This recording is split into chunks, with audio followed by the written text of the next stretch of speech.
हाँ जी, तो आज है सेकंड डे ऑफ दावती ईद और मैंने अपने मेन्यू में रखा था हलीम बिरयानी। तो मैं बना रही थी हलीम। सबसे पहले मैंने दालों में बेसिक से स्पाइसेस डाल के मैंने सोचा दालें सबसे पहले रख देती हूँ क्योंकि इसमें बहुत ज़्यादा टाइम लगता है और फिर आप इनको रख कर बाकी के काम भी निपटा सकते हैं।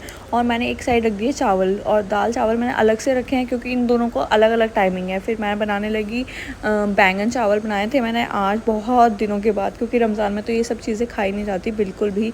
और फिर मैंने रख दिया दूसरे वाली चीज़ कुकर में मैंने छोले उबलने के लिए रख दिए क्योंकि इनमें भी काफ़ी ज़्यादा टाइम लग जाता है।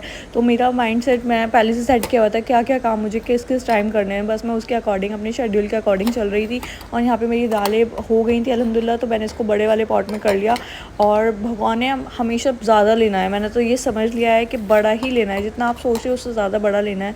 फिर बहुत सारा चिकन था, मैंने जल्दी जल्दी चिकन धोया और मैंने सबसे पहले यखनी बनने के लिए रखी क्योंकि यखनी बना के रख दूँगी। मैंने सोचा है, प्लान क्या है कि कल है दावत और मैं आधा सामान आधा आज ही कर लेती हूँ क्योंकि इतना सारा नहीं हो पाएगा। कल मेरे मेन्यू में बहुत सारी चीज़ें थी और मुझे बहुत सारी बनानी थी। बहुत सारी चीज़ें हैं जो आप पहले से करके रख सकते हैं, लेकिन बहुत सारी चीज़ें ऐसी भी है मेरे मेन्यू में जो मैं इंस्टेंट ही कर सकती हूँ क्योंकि उनको ज़्यादा टाइम नहीं रख सकते। तो जी यहाँ पे मैं बनाने लगी थी गोश्त हलीम के लिए। तो जी बस मैंने हलीम का गोश्त डाल दिया। बहुत सारा गोश्त था और धोने में भी बहुत टाइम लगता है यार, बहुत ज़्यादा थकान हो जाती है। तो बस मैं यहाँ पे गोश्त भून रही थी और बस नॉर्मल से स्पाइसेस वगैरह बेसिक स्पाइसेस इस पर डाल दिए मैंने और कुछ भी अलग से नहीं डाला है।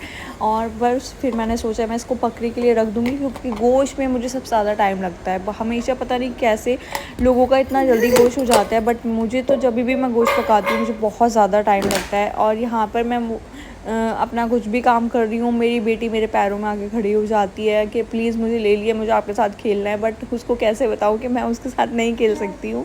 तो जी इतने मेरा गोश्त हो रहा था तो मैंने सोचा मैं जल्दी से अपने ड्राई फ्रूट चॉप कर लेती हूँ शीर के लिए, क्योंकि मैंने ईद पर शीर बहुत कम बनाई थी तो मैंने सोचा आज बहुत सारी बनानी है इसलिए पहले ही सब कुछ करके रख लेती हूँ, जल्दी हो जाता है। अगर आप पहले चॉपिंग का काम निपटा लेते तो आपका आधा काम तो बहुत ज़्यादा जल्दी हो जाता है। तो बस फिर मैंने शीर बनानी शुरू करी और शीर में इतना ज़्यादा थक गई क्योंकि मैं ऑलरेडी बहुत ज़्यादा थक गई थी और दूध को काफ़ी देर तक चलाया मैंने शीर बनाने के लिए। तो जी मैं शीर में कंडेंस मिल्क डालती हूँ और थोड़ी सी शुगर डालती हूँ और ड्राई फ्रूट्स वगैरह और सेवइयाँ वगैरह डालती हूँ। और यहाँ पे मैंने बस थोड़ी सी सेवइयाँ ही डाली थी क्योंकि मुझे ज़्यादा सेवइयाँ पसंद नहीं है शीर में। और जी यहाँ पे मेरी शीर आफ्टर 2 आवर्स बन के रेडी थी और यहाँ पे मेरा गोश्त भी अल्हम्दुलिल्लाह बहुत अच्छे से पक गया था और मैंने इसको अच्छे से भून लिया और यहाँ यखनी तैयार।